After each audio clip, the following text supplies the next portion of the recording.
Whether it's dueling for the sake of your honor or avoiding any meaningful conversation when at a party, there have been many bizarre rules throughout history, some of which have continued to evolve. Sprezzatura is an Italian word that doesn't have a direct English translation. The concept is quite well known in Italy, and we probably all have a sense of what it is. According to ThoughtCo, the word comes from the Book of the Courtier, an etiquette guide written in the 16th century by Count Baldassare Castiglione. Castiglione was an active member of the High Court of Urbino, and his book was intended as a how-to guide for courtier behavior, what they should know and do for hobbies, and the attitude they should strike when going about their business. In one passage, Castiglione wrote, "One must avoid affection and practice in all things a certain sprezzatura, disdain or carelessness, so as to conceal art, and make whatever is done or said appear to be without effort and almost without any thought about it." The book became highly influential in the courts throughout Europe and irreversibly affected how the upper classes presented themselves in company. In fact, this centuries-old etiquette book is considered by many to be the root of what we consider cool today. While we don't openly follow its laws of etiquette, we are probably all familiar with the connection between coolness and a certain effortlessness or aloofness. The concept is still well known in Italy and is particularly influential in the modern fashion industry and culture. When it comes to etiquette, the rules that we might find hardest to process today are those that govern acts of violence. At around the turn of the 17th century, the ritual of dueling was common in many European countries. This was especially true in France, where more than an estimated 10,000 duels took place within a roughly 20-year period. And if you're familiar with the novel The Three Musketeers, you'll know duels often occurred because of an offense given from one party to another, most commonly verbal insults or physical attacks.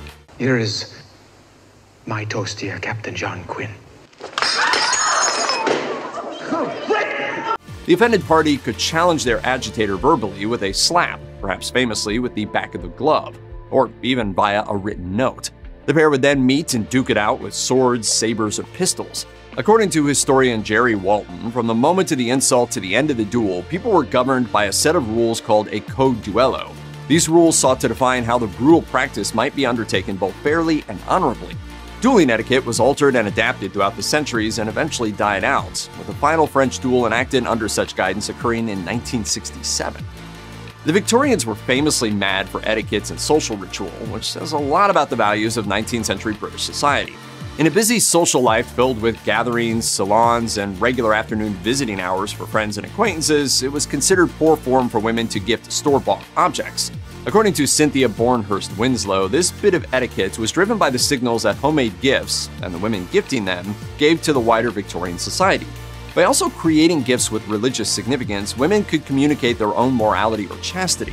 In Victorian Britain, such aspects of their character could make or break a woman's chances of landing a husband, which at the time was basically all that families wanted women to do. Marriage was tied to social standing, with dowries being the principal motivators for many families seeking marriages. Homemade crafts also signaled a Victorian woman's domesticity and purity in being cut off from the outside world. It can be argued that, in the 21st century, we often celebrate when someone says exactly what they mean, especially in a world where we're super connected across multimedia. But back in the 19th century, decorum dictated that skirting around an issue was the polite thing to do. According to Good Housekeeping, it was even considered bad etiquette to ask direct questions in public. At a fancy Victorian gathering, no one would directly ask someone else about a relative's pervasive medical condition. Instead, they would turn it into something indirect, such as, "I do hope your mother is well." It's a remark that can be answered in a number of ways, giving the receiver ample leeway to avoid actually discussing their mother's problems. But this etiquette went beyond preventing a few blushes, and it dictated the overall Victorian style of speech. If you've ever been hassled to perform a party trick when you really don't feel like it, it's a good thing you weren't around during the 1800s. Folks in the 19th century lacked the many distractions and entertainment devices we live with today, so they had to make their own entertainment. This often included making things, reading aloud with others, socializing in groups at salons and parties, and making music.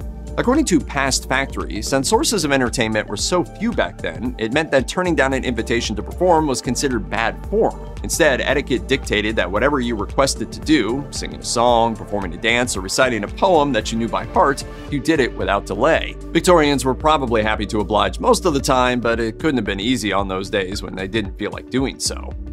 In the late 19th century, the etiquette around marriage, who should marry whom, and what the courtship should be like, was rampant. If you feel like you're under social pressure to get married nowadays, it's nothing compared to what young people, especially women, had to put up with back then. It was all about marrying into a wealthy or respectable family. Love didn't factor much into the equation, especially in the early stages of the courtship. But 19th century marriage madness didn't stop there. There were plenty of other shallow codes and practices. Thomas E. Hill's Manual of Social and Business Forms was an 1800s etiquette guide containing advice for young singles seeking a spouse, which claimed, anyone with bright red hair and a florid complexion should marry someone with jet black hair. The very corpulent should marry the thin and spare, and the body, wiry, cold-blooded should marry the round-featured, warm-hearted, emotional type. While two people balancing each other out may seem pretty odd, they do say that opposites attract. Though Victorians seemed obsessed with morality, etiquette, social standing, and gossip, they had some strikingly restrictive rules about what they were allowed to talk about. In fact, according to Playbuzz, Victorian gatherings tended to be dominated by small talk. Since bringing up anything even remotely considered controversial could lead to people taking sides on the matter, it could lead to disagreements and, worse still, offense.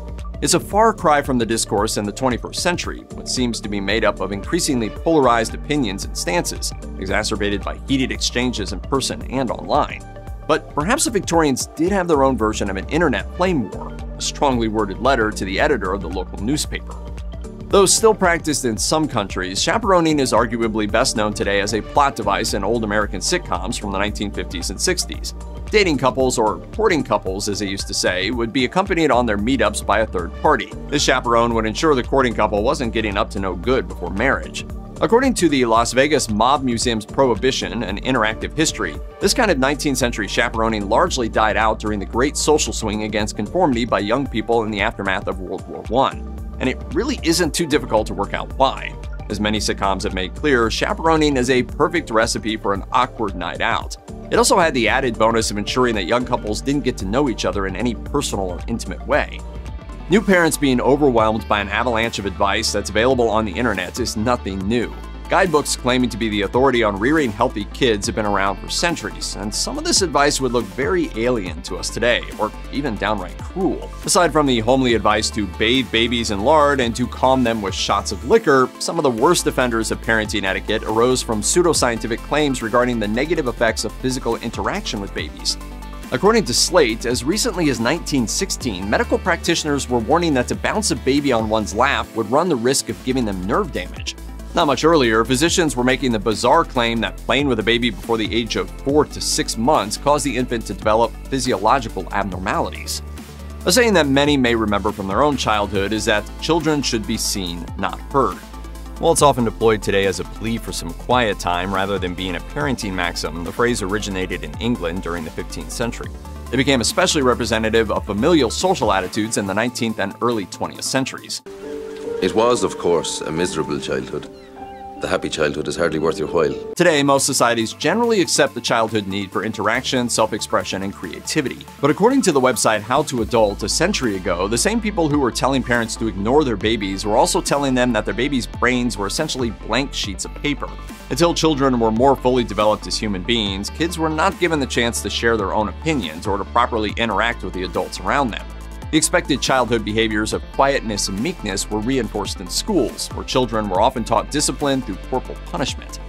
In the early 20th century, as new technology was released, such as the telephone and the automobile, how people communicated and traveled gave rise to new and unexpected etiquette. According to Matt Anderson, curator for transportation at the Henry Ford Museum, in the early days of automobile travel, etiquette stipulated that drivers should lean on their horn when they're approaching pedestrians, so people can hear them coming. While that may make a kind of crude sense, since the idea of the automobile was so new, who exactly benefits from smiling on the telephone? According to the website Envisioning the American Dream, in the early days of the telephone, calls were put through to the switchboard operators. These operators asked you for the number you were trying to reach, and then they relayed your call to the appropriate party. They were almost always women, with journals at the time claiming that the female voice with a smile would calm users who might otherwise become impatient with the service. Because of this, some society guides encourage callers to respond in kind, as the smiling telephone user generally received the best service from the quote girl at the switchboard. The demand for etiquette guidebooks and training in the accepted behaviors of social life is still surprisingly high today. Time magazine suggests that, for Americans, this stems from a shared sense of status anxiety, an idea that comes from the United States being a society of equals, lacking the rigid class system of many of its European counterparts. But Time also mentions that the etiquette American society deems to be correct is often co-opted from these class-based societies. As a result, his mimicry shows little more than a desire to carve society up along the same lines. Although many strange and outmoded codes of behavior have their origins in something akin to practical necessity, many more do not. The purpose of such behaviors can be interpreted as exclusivity masquerading as manners, or etiquette for etiquette's sake. It's worth stepping back occasionally to try and examine what this looks like in today's society, as difficult as that may be without the wisdom that hindsight offers.